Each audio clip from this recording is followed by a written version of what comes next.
আয়েশা কিয়ামতের ময়দানে একদিকে সূর্যের গরম, সূর্যের গরমে জমিনটা পুড়িয়া তামা হয়ে যাবে, ওদিকে নারী পুরুষ সব উলঙ্গ, অন্যদিকে জাহান্নামের আওয়াজ, চিৎকার দিয়া জাহান্নাম বলবে, ও আল্লাহ বেনামাজি গুলো কই, বেপরদাওয়ালারা কই, গুনাহগারেরা কই, আমার পেটে দাও, আমার পেটে ক্ষুধা। আমার নবী বলেন, আয়েশা সূর্যের গরমে জাহান্নামের আওয়াজে হাসরের ময়দানটা থরথর করে কেঁপে উঠবে, নবীরা পর্যন্ত কান্নায় বিভোর। আদম নবী কাঁদবেন আর বলবেন, আল্লাহ আমার উপায় কি হবে, আজ আমার উপায় কি হবে। মুসা নবী কাঁদবেন, ঈসা নবী কাঁদবেন, নূহ নবী কাঁদবেন, ইব্রাহিম নবী কান্না করবেন। উম্মতেরা পাগলের মতো দৌড়াবে, সূর্যের গরম সহ্য করা যায় না। ও কামরাঙ্গীর চরের মুসলমান বাবারা, বৃদ্ধ বাবাজিরা, যুবকরা, ছাত্র ভাইরা, পর্দার আড়ালের মা বোনেরা, গরম সহ্য করতে পারি না রে বাবা। দুনিয়ার গরম যে এত কঠিন, এর থেকে হাজার হাজার হাজার গুণ তেজ হবে জাহান্নামের আগুনের গরম। দুনিয়ার গরম সহ্য করতে যদি না পারি, জাহান্নামের আগুন কেমন করে সহ্য করবা? দুনিয়াতে মশার কামড় সহ্য করতে পারো না রে যুবক। গুনাহ নিয়া নামাজ বাদ দিয়া দাড়ি কামাইয়া বেপরদার গুনাহ নিয়া যদি কবরে যাও, ওই কবরে দুই পার্শ্বের মাটির চাপ কেমন করে সহ্য করবা? এসির বাতাসেও তোমার আমার ঘাম কমে না। হাসরের ময়দান তো আরো কঠিন। রহমতের নবী কান্না করে বলেন, আয়েশা কিয়ামতের ময়দানে উম্মতেরা পাগল হয়ে দৌড়াবে, উলঙ্গ নবীদের কাছে যাবে সুপারিশের জন্য। আদম নবী বলবে, আমি সুপারিশ করতে পারবো না। ঈসা নবী বলবে, আমি পারবো না। মুসা নবী বলবে, সুপারিশ করতে পারবো না। আল্লাহ বড় রাগান্বিত আওয়াজ দিছেন, লিমানিল মুলকুল ইয়াউমের সাইনবোর্ড লাগায় দিছেন। আমার আল্লাহ আজকে বড় রাগ হয়ে গেছেন। আল্লাহ ধমক দিয়া চিৎকার দিয়া বলবে কুদরতি আওয়াজে, ও দুনিয়ার রাজা বাদশারা আয়, দুনিয়াতে কত মাস্তানি বাহাদুরি করেছো, আজকে আমার সামনে রাজত্ব দেখায়া দাও। আল্লাহর প্রশ্নের সামনে কেউ দাঁড়াতে পারবে না। আম্মা জান বলেন, ইয়া রাসূলুল্লাহ, এমন কঠিন সময় উম্মতের কি উপায় হবে? আমার নবী বলেন, ও আয়েশা, ওই সময় উম্মতেরা সব নবীদের থেকে ঘুরে ঘুরে খুঁজবে রহমতের নবী কই, আমাকে তালাশ করবে, রহমতের নবী কোথায়? আল্লাহর নবীর প্রশ্নের জবাবে আম্মা জান বললেন, ইয়া রাসূলুল্লাহ, উম্মতেরা আপনারে কোথায় তালাশ করবে? রহমতের নবী কাঁদেন আর বলেন, আয়েশা, আমি তখন আমার মালিকের সামনে মাকামে মাহমুদে সেজদায় পড়ে কান্না করব। ঈসা নবী কাঁদবেন নিজের চিন্তায়, মুসা নবী কাঁদবেন নিজের চিন্তায়, ইব্রাহিম নবী কাঁদবেন নিজের চিন্তায়, আদম নবী কান্না করবেন নিজের জন্য। একমাত্র আমি মুহাম্মদ আমার মালিকের কুদরতের সামনে কান্না করব সেজদায় পড়িয়া, একবারও নিজের চিন্তায় কান্না করব না। আমি বারবার কান্না করব আর বলবো, হে আল্লাহ, আমার উম্মত, আমার উম্মত, আমার উম্মত। আমার আল্লাহ পাক তখন দয়ার নজর দিয়া বলবেন, নবী আপনি কাঁদবেন না, আপনি মাথা উঁচু করেন, আপনার উম্মত গুলো ধরে ধরে আপনি জান্নাতের দিকে নিয়ে যান। আম্মা জান আয়েশা বলেন, ইয়া রাসূলুল্লাহ, তখন আপনি কি করবেন?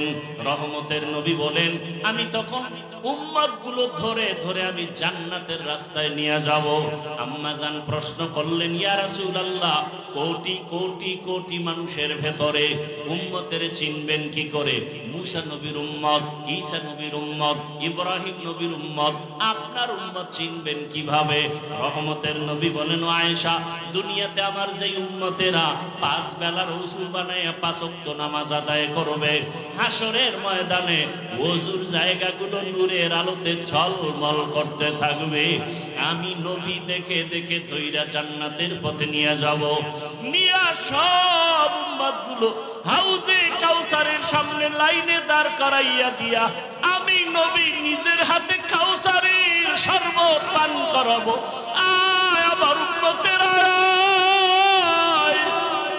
দুনিয়াতে আমার মোহাব্বতে নামাজ ছাড়ো নাই।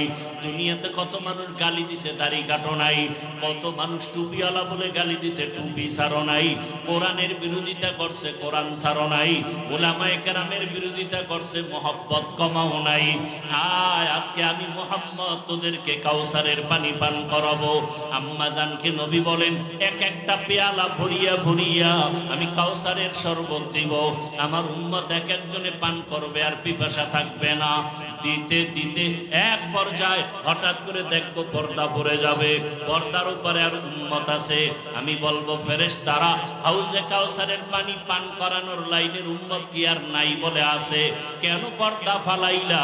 ফেরেশতারা বলবে ইয়া রাসূলুল্লাহ, এরা আপনার আসল উম্মত না, সুন্নতের আমল করে নাই, নামাজ পড়ে নাই, রোজা রাখে নাই, পর্দা করে নাই।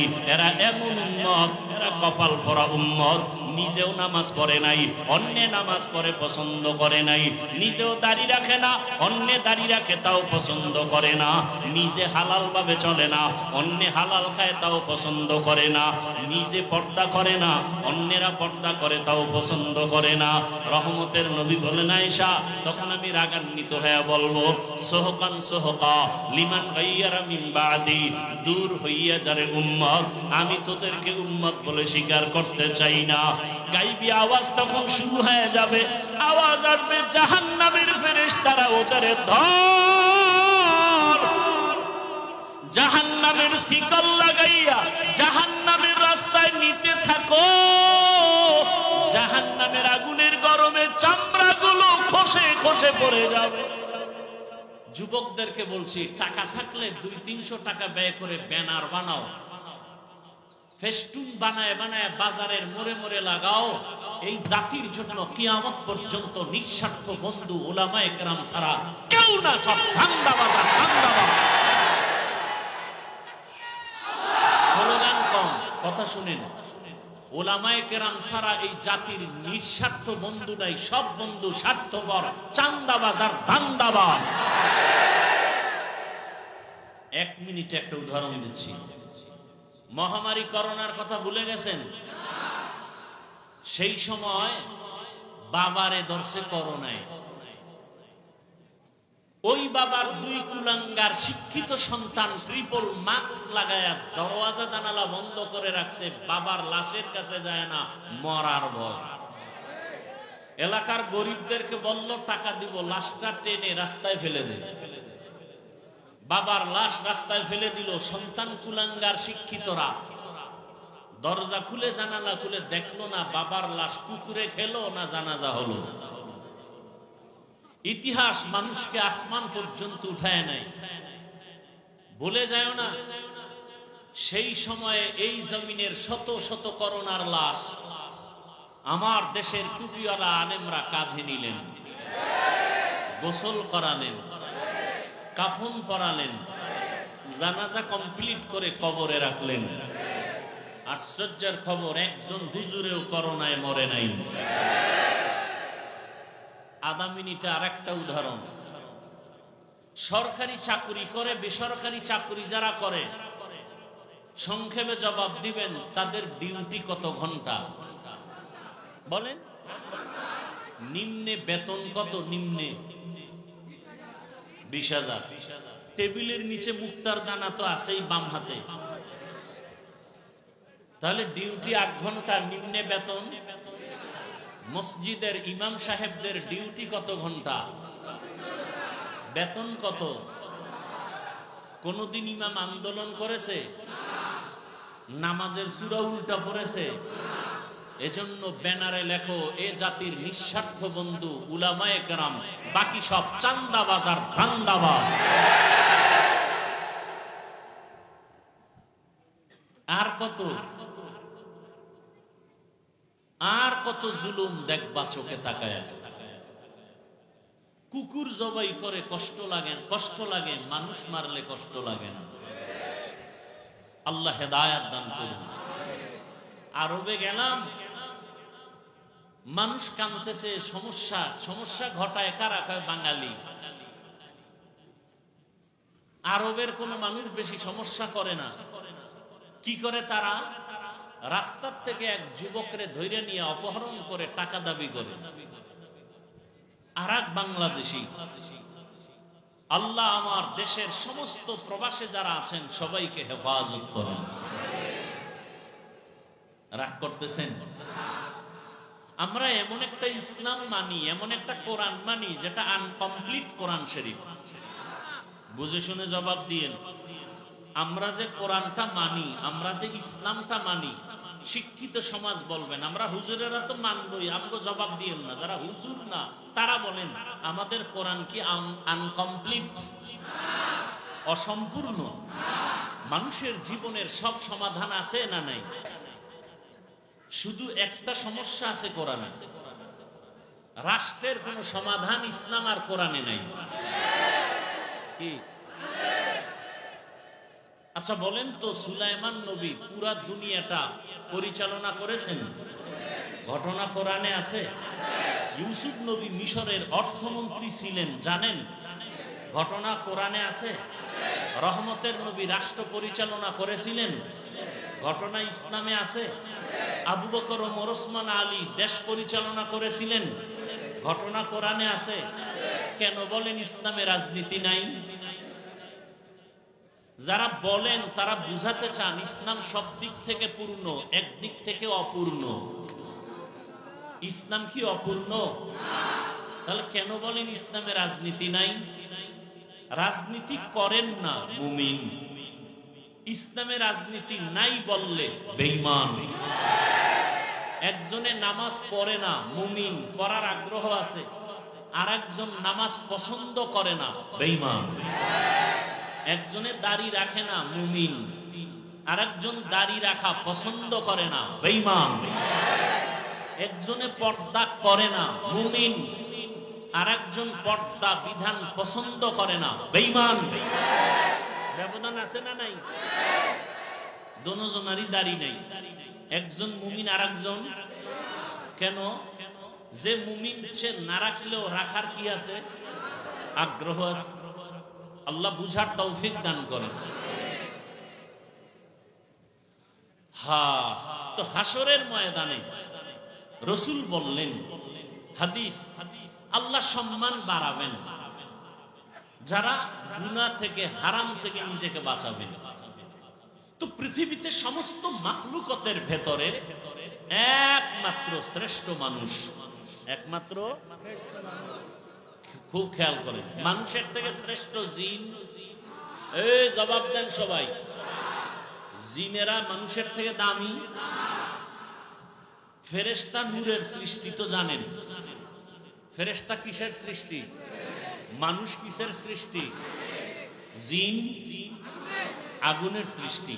বলেন তো, নূরের সৃষ্টি ফেরেশতা দামি, আগুনের সৃষ্টি জিন দামি? কারা দামি? মানুষ। বলেন মানুষ যে দামি, এই সমান আরো কেউ দামি আছে? নাই।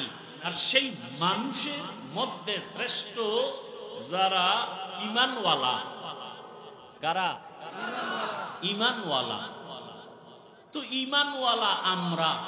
আবার এই ঈমানওয়ালাদের মধ্যে শ্রেষ্ঠ যারা নবী রাসূলগণ, আর সমস্ত মাখলুক সহ নবী রাসূল সহ শ্রেষ্ঠ রহমতের নবী। আর সমস্ত নবীর উম্মতের মধ্যে আখিরি নবীর উম্মত আমরা শ্রেষ্ঠ। আবার আখিরি নবীর উম্মতের মধ্যে কোরআনওয়ালা, হাদিসওয়ালা, তাকওয়াওয়ালারা আরো শ্রেষ্ঠ। এরপরও আল্লাহ নবী বলেন, ইত্তাকিল মাহারিম তাকুন আ'বাদান নাস। আল্লাহর নিষিদ্ধ জিনিস থেকে যদি নিজেকে বাঁচাও, আল্লাহর দরবারে, মানুষের দরবারে মর্যাদা বেড়ে যাবে। আমি রাসূলের উম্মত হিসাবে মর্যাদা কম না বেশি? বলেন। আবার আমি রাসূলের উম্মত হওয়ার পর আমি দাড়ি কাটা না, দাড়িওয়ালা, নামাজি, কোরআনওয়ালা, আলেম। মর্যাদা কম না বেশি? আল্লাহর নবী আমাকেও বলে হারাম থেকে বাঁচিয়া থাক, মর্যাদা বেড়ে যাবে। মর্যাদা বাড়ার কোন সীমানা নাই। কেমনে বাড়ে? এখন তোরে 500 লোকে ভালোবাসে। এখন আপনারে কয়জন লোকে ভালোবাসে এইটা এখন গজবের ফেসবুক বইলা দিতেছে। তোমার ফলোয়ার কত? 1 লাখ। তোমার ভালোবাসার মানুষ কি?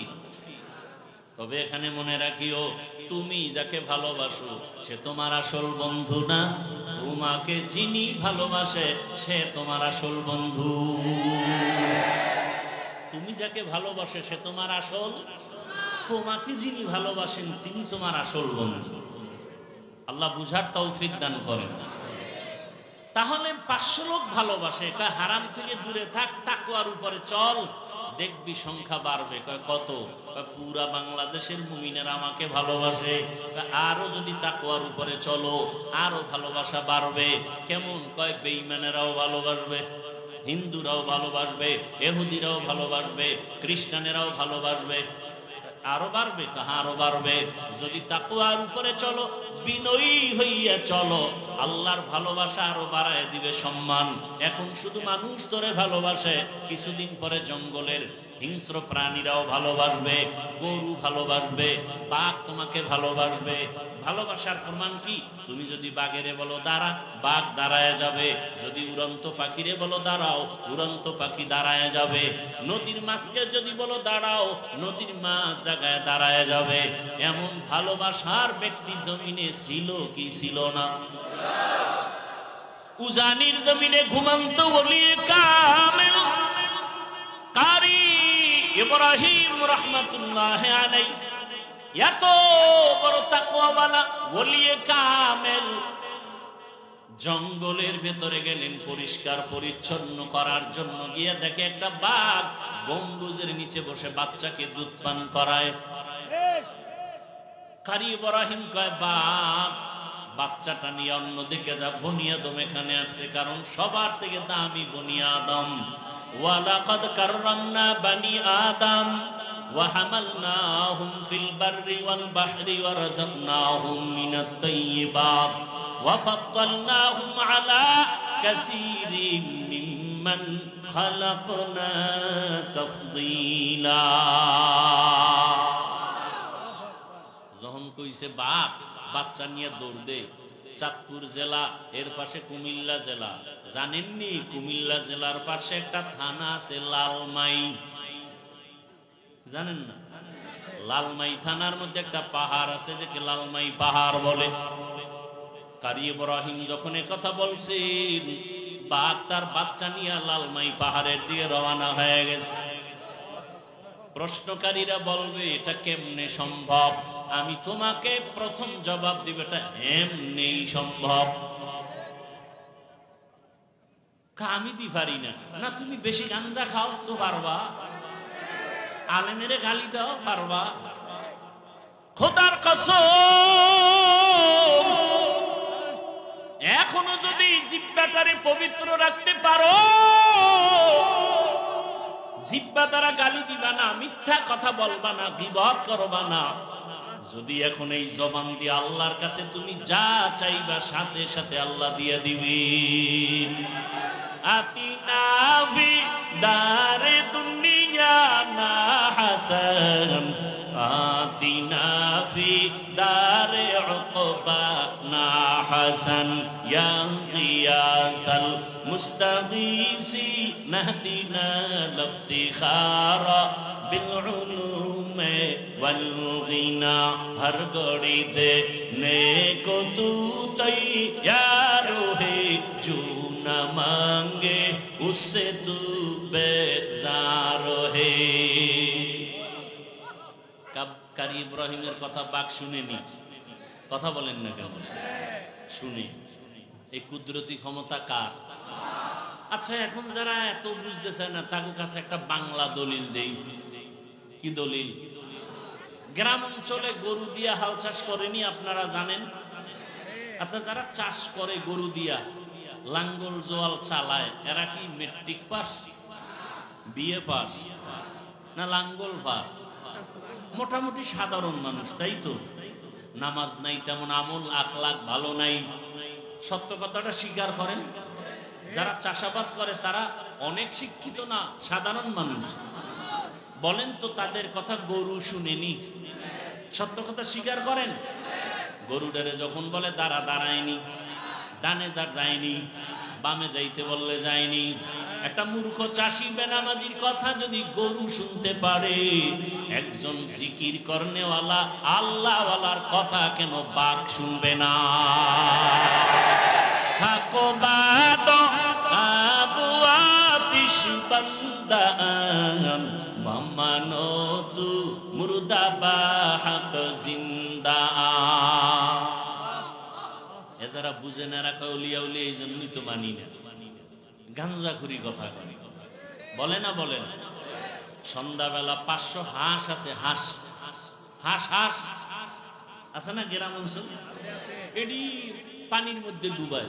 সন্ধ্যাবেলা মালিক যখন আম্মা জান হইয়া ডাক দিছে, ওই হাঁসগুলো আসছেনি কি মায়ের কথা শুনে নাই? শুনছে। একটা মহিলার কথা যদি হাঁস শুই না ঘরে চলে আসে, আল্লাহওয়ালার কথা কেন ভিন্ন মাখলুক শুনবে না? নাম্বার 3, বলেন মানুষ দামি নাকি বাঘ দামি? মানুষ দামি নাকি বটগাছ দামি? মানুষ দামি নাকি পাহাড় দামি? মানুষ। অতএব মানুষের কথা পাহাড় শুনতে বাধ্য। কোন মানুষের কথা পাহাড় শুনবে? যেই মানুষটা আমার আল্লাহর কথা শুনবে। তুকু যাও সুন্নতে আহমদ কুজা বা মোহাম্মদ কেবুয়াদ নিসবত তোরা। আমি হুজুর না, আপনি জবানকে পবিত্র করে আল্লাহর কাছে যা চাইবেন তাই আল্লাহ দিবেন। আল্লাহর কাছে চান, দেন না কেন? আপনার জিহ্বা না পাক। আরে মেয়ে, আপনারটা বাদ দেন, আমারটা পাকনি। সবাই বলে আমি মাওলানা। হ্যাঁ, আমি আসলেই মাওলানা, কিন্তু আসলে মানুষ হতে পারি। মাওলানা হওয়া সহজ, মুফতি হওয়া সহজ, বক্তা হওয়া সহজ, পীর হওয়া সহজ, ডাক্তার, ইঞ্জিনিয়ার, প্রফেসর হওয়া সহজ, মানুষ হওয়া বড় কঠিন। গর্বা সুরত আদমি ইনসাবুদে আহমদবু জাহলো হামেক সাবুদে আদমিরা আদমিয়ত লাজমাস আউদেরাগর বুনা বশত হি জামাত আদমিয়ত লাহমো শাহমো পশতে নিস আদমিয়ত জুজরে যায় দোসতে নিস। রহমতের নবী বাইতুল্লাহ কত দামি একটা ঘর না? কেমন দামি! কামরাঙ্গীর চরের মাদ্রাসা মসজিদে দিয়ে তাকাইলে কোনো সওয়াব নাই। জাতীয় মসজিদ বাইতুল মুকাররমের দিকে তাকায় থাকবেন, কোনো সওয়াব নাই। কিন্তু বাইতুল্লাহ এমন একটা ঘর, ইন্না আউয়ালা বাইতিন উযিআ লিন-নাস লাল্লাযী বিবাক্কাতা মুবারাকাও ওয়া হুদা মুবারাকাও ওয়া হুদাল লিল আলামিন। বাইতুল্লাহ এমন একটা ঘর, যেই ঘরের দিকে একটা নজর দিয়া আল্লাহর কাছে যা চাইবে প্রথম নজরে আল্লাহ সব কবুল করে ফেলবেন। বাইতুল্লাহ এমন একটা ঘর, যেই বাইতুল্লাহর সীমানায় ঢুকিয়া একবার যদি বলে আল্লাহ, 1,00,000 বার আল্লাহ বলার সওয়াব পেয়ে যাবেন। বাইতুল্লাহর এরিয়া কতটুকু জানেননি? ওই যে তাওয়াফ করে এতটুকু না। জেদ্দা বিমানবন্দর থেকে গাড়িতে যখন মক্কায় ঢুকে, রাস্তার মাঝে একটা রেহাল আছে, রেহাল দেখছেন? ওই রেহাল হলো বাইতুল্লাহর সীমানার শেষ। ওই রেহালের এরিয়ায় ঢুকেই যদি বলে আল্লাহ, 1,00,000 বার আল্লাহ বলার সওয়াব। ওই বাইতুল্লাহর এরিয়ায় ঢুকিয়া যদি বলে সুবহানাল্লাহ, 1,00,000 বার সুবহানাল্লাহ বলার সওয়াব। এত বড় দামি একটা বাইতুল্লাহ আল্লাহর ঘর, এত দামি একটা ঘর আল্লাহ বানায় দিলেন। এরে নবীর আশিক, আল্লাহ পাক ওই ঘরের দিকে দিকে অল টাইম রহমতের নজর রাখেন। ওই ঘরের দিকে যদি কেউ তাকায় থাকে, কিছু বলেও না, শুধু তাকায় তাকায় দেখে আমার মালিকের ঘর, আমল নামায় অনবরত সওয়াব আর সওয়াব। এর নবীরা আসে, আল্লাহ এমন একটা হেদায়েতের ঘর আমাদের জন্য বানায় দিলেন। আল্লাহ তাআলা বলেন, ও দুনিয়ার মানুষ, ওই বাইতুল্লাহর এরিয়ার মধ্যে কোনো বেঈমান কিয়ামত পর্যন্ত ঢুকতে পারবে না, হারাম। এমনকি কোন অপরাধীও যদি অপরাধ করে ঢুকে, চোখের গরম দেওয়া যাবে না, হারাম। কেন? বলে বাইতুল্লাহর পুরো সীমানাটা নিরাপদ এরিয়া, এখানে আল্লাহ কিয়ামত পর্যন্ত নিরাপত্তা দিয়ে দিবেন কসম খাইয়া। ওয়াত্তিনি ওয়াজ্জাইতুন ওয়া তুরি সিনিন ওয়া হাযাল বালাদিল আমিন। তিনের কসম, জৈতুনের কসম, তুরে সিনার কসম, নিরাপদ শহর মক্কা নগরীর কসম। এমন একটা ঘর আল্লাহ বানায় দিলেন বাইতুল্লাহ, যেই বাইতুল্লাহর সফর থেকে যদি কেউ বের হয়, নবী বলেন মায়ের গর্ভ থেকে বাচ্চা যেমন নিষ্পাপ বের হয়, বাইতুল্লাহর মুসাফিরটাও গুনাহ থেকে নিষ্পাপ বের হয়ে যায়। এর নবীরা আসে, আল্লাহ তাআলা মর্যাদা বাড়াবেন যদি হারাম থেকে নিজেরে বাঁচাও।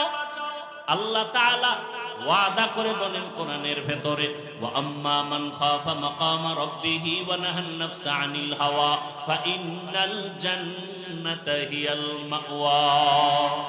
হাসরের ময়দানে দাঁড়াইয়া আল্লাহর আদালতে হিসাব দেওয়ার ভয়, দুনিয়াতেই যারা গুনাহ থেকে নিজেরে বাঁচায় রাখবে, আল্লাহ বলেন আমি ওয়াদা করলাম বিনা হিসাবে তারে জান্নাত দিয়ে দিব। হাসরের ময়দানে দাঁড়াইয়া হিসাব দেওয়া বড় ভয়ঙ্কর এক হালাত। ওই দিনের ভয়টা কেমন ভয়, ও দুনিয়ার মানুষ কল্পনাও করা যায় না।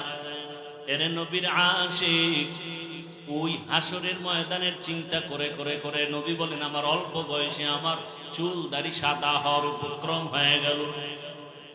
রহমতের নবী একদিন সাহাবায়ে কেরামদের জিজ্ঞাসা করলেন, মরণটাকে তোমরা কত কাছে মনে করো?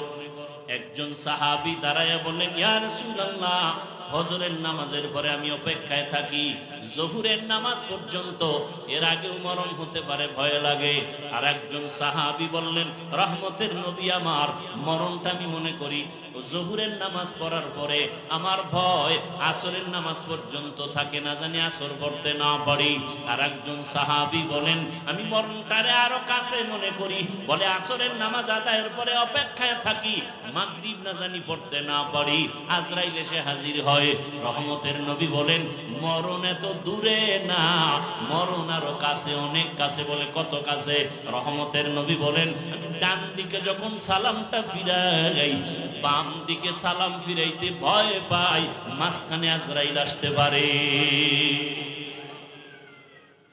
এর নবীরা আসে,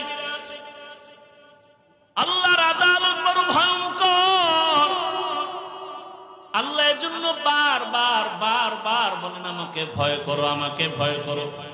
যেই রহমতের নবীকে মক্কা নগরীতে পাঠাইছেন, ওই রহমতের নবীর কারণে পুরা দুনিয়াটা আলোকিত হয়ে গেল। রহমতের নবীও আল্লাহর কাছে বড় দামি। কেমন দামি? আল্লাহর পবিত্র কোরআনে নবীদের নাম ধরে ডাকছেন, ইয়া ইয়াহইয়া, ইয়া মূসা, ইয়া ঈসা, ওয়া নাদাইনাহু ইয়া ইব্রাহিম। কোরআনে আমার নবীর নাম ধরে কোথাও ডাকেন নাই। সমস্ত নবীদের নবুয়ত দান করেছেন আল্লাহ, সমস্ত নবীদের নবুয়তের জন্য বাছাই করেছেন আল্লাহ নিজে। সমস্ত নবীদেরকে রসুলের উপাধি দিয়েছেন, নবীদের মধ্যে আল্লাহ। কিন্তু সব নবী আল্লাহর কাছে, রসুল আল্লাহর প্রিয়। আমার নবী, আমার রসুল আল্লাহর কাছে বড় প্রিয়। ঈসা নবী আল্লাহর প্রিয়, মূসা নবী আল্লাহর বড় প্রিয়, ইব্রাহিম নবী আল্লাহর বড় প্রিয়, আমার নবীও আল্লাহর কাছে বড় প্রিয়। তবে ব্যবধানটা কি? সব নবী রসুল আমার আল্লাহ তাআলার আশিক, আর আমার আল্লাহ একা হলেন মুহাম্মদের আশিক। ব্যবধান আছে না নাই? সব নবী রাসূল কার আশিক? আল্লাহর আশিক। আল্লাহ কার আশিক বলেন না কেন? রহমতের নবীর আশিক। সেই রহমতের নবী, যেই রহমতের নবীকে আমার আল্লাহ কত মর্যাদা দান করেছে। শুধু মর্যাদার আয়াতগুলো যদি তেলাওয়াত করি অনেক সময় চলে যাবে। রহমতের নবীর কোনো ছেলে নাই। এমন এক সময় আসলেন যেই সময় কন্যাদের আরবের বেঈমানরা পছন্দ করে না, নারীদের পছন্দ করে না, বিধবা পছন্দ করে না। ওই সময় রহমতের নবীকে আল্লাহ পাঠাইয়া নারীদের মর্যাদা অক্ষুণ্ণ করলেন। রহমতের নবী সে তো আল্লাহর বাছাই করা পেয়ারা নবী। সেই নবীর শক্তি কত পূরণ, সারা দুনিয়ার সাথে তুলনা নাই। সেই নবীর 25 বছরের কালে যৌবন কত প্রখর, কত শক্তি। কিন্তু আমার আল্লাহর কুদরতি নিজাম 40 বছরের বিধবা নারী খাদিজাকে নবী বিয়া করলেন। নবীর প্রথম বিবি আম্মা জান খাদিজা রাদিয়াল্লাহু আনহা 40 বছরের বিধবা নারী। দুইজন স্বামী বিদায়ের পর তৃতীয় হিসাবে রহমতের নবী আসলেন। আম্মা জান খাদিজার সন্তান হলো একাধিক। রহমতের নবীর ঘরে পড়ে আসছেন। রহমতের নবীর কোনো ছেলে নাই, 4 কন্যা আল্লাহ দান করেছেন। ওই 4টা কন্যা খাদিজা রাদিয়াল্লাহু আনহার থেকে আসছে। এর নবীর উম্মত আল্লাহ পাক রব্বুল আলামিন দুনিয়ার জমিনে দেখায় দিলেন। রহমতের নবী আসিয়া বিধবা নারীকে বিয়ে করে প্রমাণ করলেন, নারীর সম্মান দুনিয়ার কেউ যদি না দেয়, ইসলাম নারীর সম্মান দিয়েছে। এইটা না বুঝিয়া কিছু আম্মা জানেরা, সাথে কিছু লম্পটের দলেরা নাইমা রাস্তায় স্লোগান দেয়, আমরা সমান অধিকার চাই। এরা নারীর সম্মান চায় না, এরা নারীর দুশ্মন, চরিত্রহীন লম্পট। ইসলাম ছাড়া নারীর মর্যাদা পৃথিবীতে কোন ধর্মে, হিন্দু ধর্মের ভিতরে নারীর উপরে জুলুম, খ্রিস্টান ধর্মের কিতাবগুলো নারীর উপরে জুলুম, ইহুদি ধর্মের কিতাবগুলো নারীর উপরে জুলুম, বৌদ্ধ ধর্মের কিতাবগুলো দেখো নারীর উপরে জুলুম। একমাত্র নারীর উপরে এহসান করেছে ইসলাম। এত বড় দামি নবী জীবনের ভরা যৌবনে বিয়া করলেন বিধবা নারী, তাও বয়সের কোনো সীমানা নাই। রসুলের বয়স 25, মা খাদিজার বয়স 40, এবং আম্মা জান খাদিজা যতদিন দুনিয়াতে হায়াতে বেঁচে ছিলেন, রহমতের নবী কোনদিন দ্বিতীয় বিবাহ করেন নাই। বরং নবীর 11 জন বিবির মধ্যে কুমারী বিবি হলেন আম্মা জান আয়েশা রাদিয়াল্লাহু আনহা। রহমতের নবী 6 বছর বয়সে আম্মা জান আয়েশার সাথে বিয়া হয়ে গেল। আম্মা জান আয়েশাকে 9 বছর বয়সে নবীর ঘরে নিয়ে আসলেন। 18 বছর বয়স যখন আম্মা জানের হয়, রহমতের নবী দুনিয়া থেকে চলে গেলেন। হিসাবটা মনে থাকলে বলেন, আম্মা জান আয়েশা নবীর ঘর করলেন কতদিন? কয় বছর? 6 বছরে বিয়া, 9 বছরে ঘরে আসলেন, 18 বছরে নবী চলে গেলেন। ঘর করলেন কতদিন? 6 বছর, 9 বছর। আর আমগো সোনার বাংলায় তো 18 বছরের বোনদের বিয়েই হয় না, বয়স হয় নাই। আকাম করার বয়স হয়ে গেছে, বিয়ার বয়স হয় নাই। এখনো ইমাম সাহেব বলবে, ইমাম সাহেবের চাকরি নরবরে। কথা বলেন না কেন? বলবে বাল্য বিবাহ বন্ধ। ইসলাম কয় হালাল, আর দুনিয়ার নাস্তিক বেঈমানরা কয় হারাম। ইমাম সাহেব যদি জুমার খতিব বয়ান করে, চাকরি নরবরে। বলবে হুজুর 1 মাসের জন্য বাড়িতে ঘুরাইয়েন। আছে না নাই? সমস্যাটা কেন? কয় শিয়ালের হাতে মুরগি আমানত রাখলে যা হয়, সুদখোর বেনামাজির হাতে মাদ্রাসা মসজিদের চাবি দিলে তাই হয়। সুদখোর বেনামাজির হাতে ধর্মের চাবি দিয়েছে জিবরাইল ফেরেশতা। কারা দিছে? মজা লাগায় কও, ভোটের আগের রাত্রে যারা টাকা খায়, এরা বাথরুমে গিয়া 10 গ্রাম পায়খানা খাইও, কুলি করলে আর বন্ধ থাকবে না। কিন্তু যারা ভোটের আগের রাত্রে টাকা খাবে, জাহান্নামের আগুন ছাড়া এদের শরীর পবিত্র হবে না। আল্লাহ হেদায়েত দান করুন।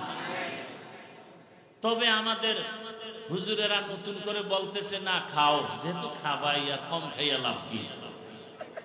সবগুলির থেকে চাইয়া চাইয়া খাবা, খাইয়া বলবা যে টাকা আমগো থেকে চুরি কইরা চান্দাবাজি করে নিছো, আমগো দে।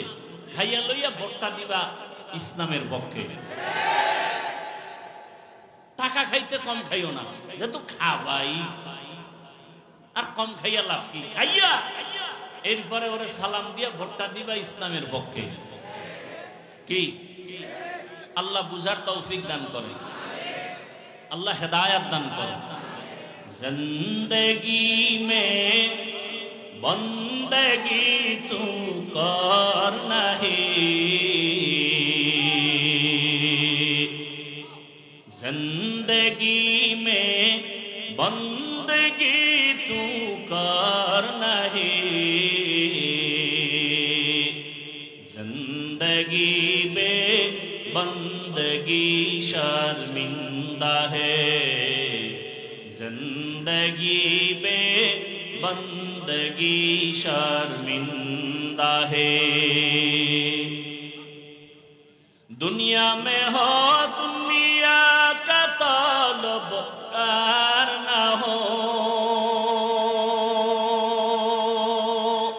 बाजार से गुजर हो खरीदार न हो। ये दुनिया एक मिसल कागज फूल है, ये दुनिया एक मिसल कागज फूल है, जिंदगी में बंदगी तू कर नहीं, जिंदगी में बंदगी तू कर नहीं,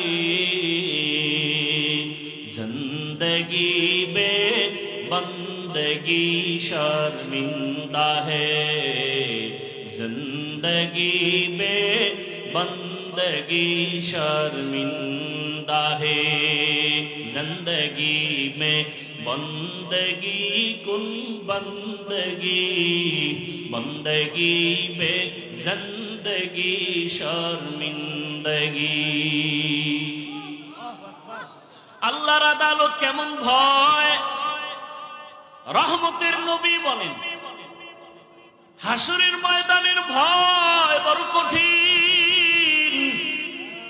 আম্মা জান আয়েশা রাদিয়াল্লাহু আনহা বলেন, আমি রহমতের নবীর ঘর করলাম 9 বছর। রহমতের নবীকে মাঝে মাঝে তাকায় দেখতাম, আমার হুজরায় বসে নবী গুন গুন করে কান্না করতেন। আমি ভয় পেয়ে যাইতাম, না জানি আমার কোনো বেয়াদবির কারণে রহমতের নবী কষ্ট পেয়ে কাঁদে। আমি আসতে গিয়া আদবের সাথে জিজ্ঞাসা করতাম, রহমতের নবী আমার হুজরায় বসিয়া গুনগুন করে আপনি কাঁদেন কেন? কি বেয়াদবি করে ফেলেছি? মায়ার নবী বলেন, ও আয়েশা, কোনো বেয়াদবি করো নাই তো কাঁদেন কেন? রহমতের নবী বলেন, 2টা কারণে আমার বেশি বেশি কান্না আসে। এক, আমার মনে যখন খাদিজার কথা মনে পড়ে আমি চোখের পানি ধরে রাখতে পারি না। খাদিজার কথা মনে পড়লে চোখে পানি আসে, কারণ খাদিজা আমার দুঃখের সময়ের স্ত্রী, আর তুমি আয়েশা আমার সুখের সময়ের স্ত্রী। কেমন দুঃখ আমার, দুনিয়াতে এসে আমি বাবার চেহারাটা দেখতে পারি নাই। 6 বছর আমি মা হারা বড় অসহায় হয়ে গেছি। ওই সময় আমার আরবে কেউ আমার ভালো জানতো না, এমন এক অবস্থা আমার জীবন চলে গেল।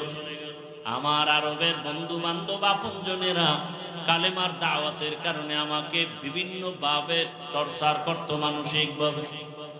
এক পর্যায়ে একদিন আর দুদিন না 3টা বছর শিয়াবে আবু তালিবের মধ্যে গৃহবন্দী করে রেখেছে, পানি দেয় না, খানা দেয় না। আমি মুহাম্মদ গাছের পাতা ছিঁড়ে ছিঁড়ে চাবাইয়া খাইয়া পেটের ক্ষুধা নিবারণ করেছে। ওই সময় আমার পাশে কেউ নাই, খাদিজা আমার সহযোগিতার পাশে দাঁড়াইছে। খাদিজা আরবের ভেতরে এত ধনী, কিন্তু সব সম্পদ আমাকে হাদিয়া দিয়ে দিছে, আর আমার পাশে আসিয়া খাদিজা গাছের পাতা চাবায় খেয়ে আমার পক্ষে সাপোর্ট করেছে। ওই খাদিজার কথা মনে পড়লে চোখের পানি ধরে রাখতে পারি না। আর একটা কথা যখন আমার অন্তরে আসে, আমি চোখের পানি রাখতে পারি না। কিয়ামতের ময়দানের ভয়ঙ্কর হালাত। আম্মা জান আয়েশা বলেন, ইয়া রাসূলুল্লাহ, হাসরের ভয়ঙ্কর হালাত আবার কেমন হবে? মায়ার নবী বলেন, আয়েশা, সমস্ত নবী রাসূল সহ হাসরের ময়দানে সব নারী পুরুষ উলঙ্গ দাঁড়াবে। ওদিকে সূর্যটাও নিচে নেমে আসবে। আমার আল্লাহ আদালতে বসবেন, কেউ আর থাকবে না। আল্লাহ পাক আদালতে রাগান্বিত আওয়াজ দিবেন, লিমানিল মুলকুল ইয়াউম লিল্লাহিল ওয়াহিদিল কাহ্হার। ওরে আয়েশা, কিয়ামতের ময়দানে একদিকে সূর্যের গরম, সূর্যের গরমে জমিনটা পুড়িয়া তামা হয়ে যাবে। ওদিকে নারী পুরুষ সব উলঙ্গ, অন্যদিকে জাহান্নামের আওয়াজ। চিৎকার দিয়া জাহান্নাম বলবে, ও আল্লাহ, বেনামাজি গুলো কই, বেপরদাওয়ালারা কই, গুনাহগারেরা কই, আমার পেটে দাও, আমার পেটে ক্ষুধা। আমার নবী বলেন, আয়েশা, সূর্যের গরমে জাহান্নামের আওয়াজে হাসরের ময়দানটা থরথর করে কেঁপে উঠবে। নবীরা পর্যন্ত কান্নায় বিভোর। আদম নবী কাঁদবেন আর বলবেন, আল্লাহ, আমার উপায় কি হবে? আজ আমার উপায় কি হবে? মুসা নবী কাঁদবেন, ঈসা নবী কাঁদবেন, নূহ নবী কাঁদবেন, ইব্রাহিম নবী কান্না করবেন। উম্মতেরা পাগলের মতো দৌড়াবে। সূর্যের গরম সহ্য করা যায় না। ও কামরাঙ্গীর চরের মুসলমান বাবারা, বৃদ্ধ বাবাজিরা, যুবকরা, ছাত্র ভাইরা, পর্দার আড়ালের মা বোনেরা, গরম সহ্য করতে পারি না রে বাবা। দুনিয়ার গরম যে এত কঠিন, এর থেকে হাজার হাজার হাজার গুণ তেজ হবে জাহান্নামের আগুনের গরম। দুনিয়ার গরম সহ্য করতে যদি না পারি, জাহান্নামের আগুন কেমন করে সহ্য করবা? দুনিয়াতে মশার কামড় সহ্য করতে পারো না রে যুবক। গুনাহ নিয়া, নামাজ বাদ দিয়া, দাড়ি কামাইয়া, বেপরদার গুনাহ নিয়া যদি কবরে যাও, ওই কবরে দুই পার্শ্বের মাটির চাপ কেমন করে সহ্য করবা? এসির বাতাসেও তোমার আমার ঘাম কমে না। হাসরের ময়দান তো আরো কঠিন। রহমতের নবী কান্না করে বলেন, আয়েশা, কিয়ামতের ময়দানে উম্মতেরা পাগল হয়ে দৌড়াবে। উলঙ্গ নবীদের কাছে যাবে সুপারিশের জন্য। আদম নবী বলবে, আমি সুপারিশ করতে পারবো না। ঈসা নবী বলবে, আমি পারবো না। মুসা নবী বলবে, সুপারিশ করতে পারবো না। আল্লাহ বড় রাগান্বিত আওয়াজ দিছেন, লিমানিল মুলকুল ইয়াউমের সাইনবোর্ড লাগায় দিছেন। আমার আল্লাহ আজকে বড় রাগ হয়ে গেছেন। আল্লাহ ধমক দিয়া, চিৎকার দিয়া বলবে কুদরতি আওয়াজে, ও দুনিয়ার রাজা বাদশারা, আয়, দুনিয়াতে কত মাস্তানি বাহাদুরি করেছো, আজকে আমার সামনে রাজত্ব দেখায়া দাও। আল্লাহর প্রশ্নের সামনে কেউ দাঁড়াতে পারবে না। আম্মা জান বলেন, ইয়া রাসূলুল্লাহ, এমন কঠিন সময় উম্মতের কি উপায় হবে? আমার নবী বলেন, ও আয়েশা, ওই সময় উম্মতেরা সব নবীদের থেকে ঘুরে ঘুরে খুঁজবে রহমতের নবী কই, আমাকে তালাশ করবে, রহমতের নবী কোথায়? আল্লাহর নবীর প্রশ্নের জবাবে আম্মা জান বললেন, ইয়া রাসূলুল্লাহ, উম্মতেরা আপনারে কোথায় তালাশ করবে? রহমতের নবী কাঁদেন আর বলেন, আয়েশা, আমি তখন আমার মালিকের সামনে মাকামে মাহমুদ সেজদায় পড়ে কান্না করব। ঈসা নবী কাঁদবেন নিজের চিন্তায়, মুসা নবী কাঁদবেন নিজের চিন্তায়, ইব্রাহিম নবী কাঁদবেন নিজের চিন্তায়, আদম নবী কান্না করবেন নিজের জন্য। একমাত্র আমি মুহাম্মদ আমার মালিকের কুদরতের সামনে কান্না করব সেজদায় পড়িয়া, একবার নিজের চিন্তায় কান্না করব না। আমি বারবার কান্না করব আর বলবো, হে আল্লাহ, আমার উম্মত, আমার উম্মত, আমার উম্মত। আমার আল্লাহ পাক তখন দয়ার নজর দিয়া বলবেন, নবী, আপনি কাঁদবেন না, আপনি মাথা উঁচু করেন, আপনার উম্মত গুলো ধরে ধরে আপনি জান্নাতের দিকে নিয়ে যান। আম্মা জান আয়েশা বলেন, ইয়া রাসূলুল্লাহ, তখন আপনি কি করবেন?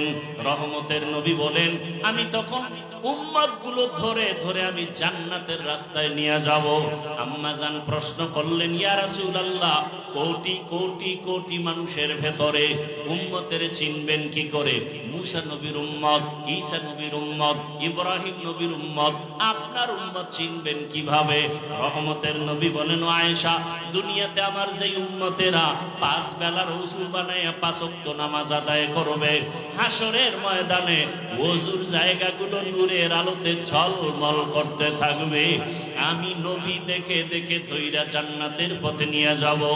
নিয়া সব উম্মতগুলো হাউজে কাউসারের সামনে লাইনে দাঁড় করাইয়া দিয়া আমি নবী নিজের হাতে কাউসারের শরবত পান করাবো।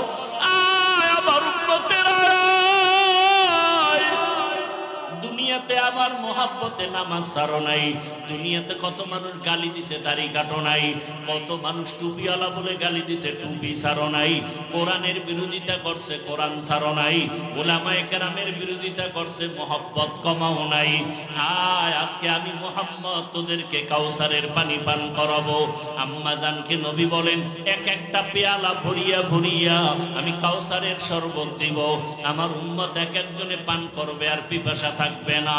দিতে দিতে এক পর্যায়ে হঠাৎ করে দেখবো পর্দা পড়ে যাবে, পর্দার উপরে আর উম্মত আছে। আমি বলবো, ফেরেশতারা, হাউজে কাউসারের পানি পান করানোর লাইনের উম্মত কি আর নাই বলে আছে? কেন পর্দা ফালাইলা? ফেরেশতারা বলবে, ইয়া রাসূলুল্লাহ, এরা আপনার আসল উম্মত না, সুন্নতের আমল করে নাই, নামাজ পড়ে নাই, রোজা রাখে নাই, পর্দা করে নাই। এরা এমন উম্মত, এরা কপাল পরা উম্মত, নিজেও নামাজ পড়ে নাই, অন্য নামাজ পড়ে পছন্দ করে নাই, নিজেও দাড়ি রাখে না, অন্য দাড়ি রাখে তাও পছন্দ করে না, নিজে হালাল ভাবে চলে না, অন্য হালাল খায় তাও পছন্দ করে না, নিজে পর্দা করে না, অন্যেরা পর্দা করে তাও পছন্দ করে না। রহমতের নবী বলেন, আয়েশা, তখন আমি রাগান্বিত হয়ে বলবো, সোহকান সোহকা লিমান গাইয়ারা মিন বাদি, দূর হইয়া যারে উম্মত, আমি তোদেরকে উম্মত বলে স্বীকার করতে চাই না। গাইবি আওয়াজ তখন শুরু হয়ে যাবে, আওয়াজ আসবে, জাহান্নামের ফেরেশতারা ওজারে ধর, জাহান্নামের শিকল লাগাইয়া জাহান্নামের রাস্তায় নিতে থাকো। জাহান্নামের আগুনের গরমে চামড়াগুলো খসে খসে পড়ে যাবে। ও দুনিয়ার গুনাহগারের দল, ও আমার কলিজার যুবক, আজকে এতক্ষণ তোমাদের বয়ান করিয়া আমি বলি না তুমি টুপি লাগাও, স্কুল কলেজ বন্ধ করে মাদ্রাসায় যাও, বরং আমি বলবো, বাবা তুমি স্কুলে পড়ো, কলেজে পড়ো, চাকরি করো, ব্যবসা করো, বাধা নাই। তোমার মতো কত চাকরি করনেওয়ালা, ব্যবসা করনেওয়ালা যুবক জেনারেল লাইনে স্কুলে পড়ে, কলেজে পড়ে, ব্যবসা করে, নামাজ ছাড়ে না, বেপরদায় চলে না। কত যুবক স্কুলে পড়ে নামাজি, কলেজে পড়িয়াও নামাজ ছাড়ে না, ভার্সিটিতে পড়ে নামাজ বাদ দেয় না, চাকরি করে নামাজ ছাড়ে না, র্যাব আর্মি পুলিশ বিডিআরের চাকরি করে, নামাজি অভাব নাই। বলো তুমি কেন পারবা না? ও যুবক বাবারা, তোমার মতো কত জেনারেল লাইনের যুবকেরা রাস্তায় গাড়ি চালায়, নামাজ ছাড়ে না, বলো তুমি কেন পারবা না? কয়দিন আর যৌবনের বাহাদুরি করবা, ক্ষমতার বাহাদুরি করবা? তাকাইয়া কি দেখো না, 5 তলার মালিক আজকে বিল্ডিং সারিয়া জঙ্গলে দৌড়ায়, টাকার মালিক ব্যাংকে টাকা রাখিয়া না খাইয়া মরে। এদিক দেখিয়া কেন এখনো তওবা করো না? আল্লাহর কাছে গুনার কথা স্মরণ করে তওবা করো। তোমার মতো যুবক অন্তরের প্রশ্ন করো রে মন, আমার মতো যুবক যদি স্কুল কলেজে পড়িয়া নামাজ পড়ে আমি কেন পারবো না? রাস্তায় গাড়ি চালায় নামাজ পড়ে আমি কেন পারবো না? নদীর মধ্যে কাজ করে নামাজ পড়ে আমি কেন পারবো না? এখনো সময় আছে, তওবা করো। ও পর্দার আড়ালের মা বোনেরা, কয়দিন আর যৌবনের বাহাদুরি করবেন আর সৌন্দর্যের প্রদর্শনী করে গুনাহ করবেন? জীবনে তো গুনাহ কম করেন নাই, বেপর্দার আড্ডা তো কম দেন নাই, মনে চাইছে সারা রাত্র মোবাইলে গুনাহ করবেন, কম করেন নাই, মনে চাইছে পার্কে পার্কে দৌড়াবেন, কম দৌড়ান নাই। এখনো কি তওবা করবেন না? আপনার মতো কত মা কত বোন এখনো আছে স্বামীর মাল নষ্ট করে না, মোবাইলে সময় কাটায় না, নামাজও বাদ দেয় না, সন্তানটাকে আদর্শ ডাক্তার বানাবার মেহনত করে। আপনি কেন পারবেন না? আপনাদের এত মর্যাদা, আপনারা তো আলেমের মায়ের মতো দামি মা, হাফেজে কোরআনের মায়ের মতো দামি মা, নবীদের মায়ের মতো মা, সাহাবায়ে কেরামদের মায়ের মতোই তো আপনারা মা। এরে আম্মা জান, এখনো কি তওবা করা যাবে না? জীবনে আর বেপরদায় চলবেন না, আর নামাজ ছাড়বেন না। কয়দিন আর দুনিয়াতে বাঁচবেন? কয়েকদিন আগে দেখলাম এই যে বিদেশ থেকে আসছে টাকা পয়সা নিয়া, রাস্তায় গাড়ি পড়িয়া স্ত্রী মরিয়া গেল, সন্তান চলে গেল। ওই বিদেশি টাকাওয়ালা চোখের পানি ছেড়ে কান্না করে আর বাঁচাইতে পারলো না। ও যুবক বাবারা, জীবনের শখ মিটাইয়া গুনাহ তো কম করো নাই, মোবাইলের গুনাহ তো কম করলা না। এখনো যদি মরণের ভয় থাকে, গাড়ি অ্যাক্সিডেন্ট হয়ে কত যুবকের লাশ, পানির মধ্যে কত লাশ, ঘুমের বিছানায় কত মরণের লাশ। অন্তরে যদি ভয় থাকে, আল্লাহর কোরআন সত্য, স্কুলে পড়ো, নামাজ ছাড়িও না, মা বাবার দোয়া, শিক্ষকের দোয়া, উলামায়ে কেরামের পরামর্শ নিয়া নবীর আদর্শ মতো নামাজ পড়ো, ব্যবসা করো, চাকরি করো, হালাল ভাবে মানুষের সাথে ভালো ব্যবহার করো, আল্লাহর কাছে অন্তর ঘুরায় তওবা করো, আর নামাজ ছাড়বা না, বেপরদায় চলবা না, মা বাবার সাথে বেয়াদবি করবা না, উলামায়ে কেরামের পরামর্শ নিয়া নবীর আদর্শ মেনে চলবা। তওবা করার মতো যদি অন্তর তৈরি হয়, মুনাফিকি যদি না থাকে, খাঁটি তওবার নিয়তে দুটো হাত আমার আল্লাহকে দেখাইয়া দাও। আয় আল্লাহ, হাতগুলো কবুল করে নেন, তওবা কবুল করে নেন। আয় আল্লাহ, জাহান্নামের গুনাহ থেকে বাঁচায়া দেন। আয় আল্লাহ, আর গুনাহ করব না, গুনাহ নিয়ে কবরে যাব না রে আল্লাহ। আয় আল্লাহ, মা বাবার দোয়া নিয়া, শিক্ষকের দোয়া নিয়া, উলামায়ে কেরামের পরামর্শ নিয়া নবীর আদর্শ মতে চলার তৌফিক দান করেন, আমিন। আলহামদুলিল্লাহি রাব্বিল আলামিন। والصلاة والسلام على سيد الأنبياء والمرسلين وعلى آله وأصحابه أجمعين يا أرحم الراحمين يا أرحم الراحمين يا أرحم الراحمين رب ارحمهما كما ربياني صغيرا اللهم إنك عفو كريم تحب العفو فاعف عنا اللهم إنا نسألك رضاك والجنة ونعوذ بك من سخطك والنار اللهم ارحمني بترك المعاصي اللهم ارحمني بترك المعاصي اللهم ارحمني بترك المعاصي اللهم إنا نسألك بأن لك الحمد لا إله إلا أنت المنان يا بديع السماوات والأرض يا ذا الجلال والإكرام يا حي يا قيوم اللهم إنا نسألك علما نافعا ورزقا واسعا وشفاء من كل داء اللهم إنا نعوذ بك من البرص والجنون والجذام وسيء الأسقام ودير مالك গুনাহের বোঝা নিয়ে আপনার দরওয়াজায় হাজির হয়েছে। দুনিয়ার বাড়িওয়ালাদের দরজাগুলো বন্ধ, আপনার রহমতের দরজা তো বন্ধ নাই রে আল্লাহ। হিসাব মিলায় দেখলাম আপনার রহমতের দরওয়াজা ছাড়া আর কোন দরওয়াজা নাই রে আল্লাহ। যেদিকেই দৌড়াই শুধু জাহান্নামের আগুন। একটা রহমতের দরজা মালিক আপনার। আমরা গুনার কথা স্মরণ করিয়া লজ্জা পাইয়া আপনার দরওয়াজায় হাজির হয়েছি। ও আল্লাহ, জীবনে শয়তানের ধোঁকায় পড়ে গুনাহ করেছি। গুনার কারণে আমার হাত না পাক, আমার জিহ্বা না পাক, আমার অন্তর না পাক, আমার চোখ না পাক। আমার গুনার খবর আমার মা জানে না, ভাই বোন কেউ জানে না রে আল্লাহ। ও আল্লাহ, সম্মানের চেয়ারে বসাইছে, গুনাহের কারণে ফালাইয়া দিয়েন না রে আল্লাহ। আয় আল্লাহ, কুদরতের নজর দিয়ে তাকায় দেখেন এই ময়দানে কত আলেম ওলামারা হাজির, সাদা দাড়িওয়ালা মুরব্বীরা হাজির, কত ব্যবসায়ী, কত চাকরিজীবী ব্যবসায়ী, ছাত্র যুবক বাবারা, পর্দার আড়ালের মা বোনেরা হাত তুলেছেন। আয় আল্লাহ, সবার জীবনের সব গুনাহগুলো মাফ করে দেন আল্লাহ। আয় আল্লাহ, মাহফিল কবুল করে নেন, আয়োজনকারী দান সদকাকারীদের কবুল করে নেন, এলাকায় শান্তি দান করেন, মা বোনদের পর্দাওয়ালা আবেদা বানায় দেন, সন্তানগুলো নেককার বানায় দেন, লেখাপড়া যারা করে পরীক্ষার্থী কামিয়ে বিধান করেন।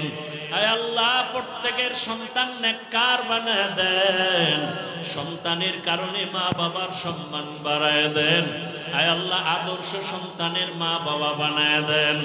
আয় আল্লাহ, আমার কলিজার যুবকদের দিনের খাদেম বানায় দেন, নামাজি বানায় দেন, মোবাইলের গুনাহ থেকে হেফাজত করেন আল্লাহ। সারা দুনিয়াবাসীকে মাফ করে দেন আল্লাহ। সারা দুনিয়ার মুসলমানের চোখে পানি, ফিলিস্তিনের জমিনে কান্নার আওয়াজ, জুলুম সহ্য করা যায় না রে আল্লাহ। মায়ের সামনে সন্তান না খাইয়া রাস্তায় পড়ে থাকে, আবার এর উপরে গুলিবিদ্ধ করা হয়। ও আল্লাহ, আপনার কি একটু মায়া হবে না? গুনাহের কারণে বুঝি আপনি রাগ করে ফেলেছেন। আমরা তওবার নিয়ত করেছি, আর গুনাহ করব না রে আল্লাহ, আর গুনাহ করব না রে মালিক, আর মা বাবার সাথে বেয়াদবি করব না, আর মুরব্বী শিক্ষকদের সাথে বেয়াদবি করব না, উলামায়ে কেরামের পরামর্শ নিয়ে চলবো, নবীজির আদর্শ মেনে চলবো। ও আল্লাহ, আমাদের দয়া করে মাফ করে দেন। আয় আল্লাহ, আমার দেশের ভাই বোন যারা প্রবাসে জীবন কাটায় তাদের হেফাজত করেন। আয় আল্লাহ, মুসিবত থেকে হেফাজত করেন, কামাই রুজতে বরকত বাড়াইয়া দেন, বাংলাদেশ শান্তির দেশ বানায় দেন আল্লাহ। দেশ ও জাতিকে জুলুম থেকে হেফাজত করেন আল্লাহ। কত আর এই চোখে জুলুম দেখব। আয় আল্লাহ, মাকে সন্তান জবাই করে, সন্তানকে মা জবাই করে। ও আল্লাহ, এত আলেম ওলামা, মাদ্রাসা, পীর মাশায়েখ, ও আল্লাহ, এত আজ মাহফিল, এরপরও কেন আমার দেশে এত জুলুম? আয় আল্লাহ, ব্যবসায়ীরা জুলুমের কারণে শান্তিতে নাই, চাকরিজীবীরা জুলুমের কারণে শান্তিতে নাই। আয় আল্লাহ, কুদরতের দ্বারা জালেমদের হেদায়াত দান করেন। হেদায়াত যদি না থাকে ধ্বংস করে দেন আল্লাহ। জালেমদের হেদায়াত দান করেন, না হয় ধ্বংস করে দেন আল্লাহ। জালেমদের হেদায়াত দান করেন, না হয় ধ্বংস করে দেন আল্লাহ। জালেমদের জুলুম থেকে আমার দেশ হেফাজত করেন আল্লাহ। জালেমদের জুলুম থেকে আমার জাতিকে হেফাজত করেন আল্লাহ। জালেমদের জুলুম থেকে ব্যবসায়ীদের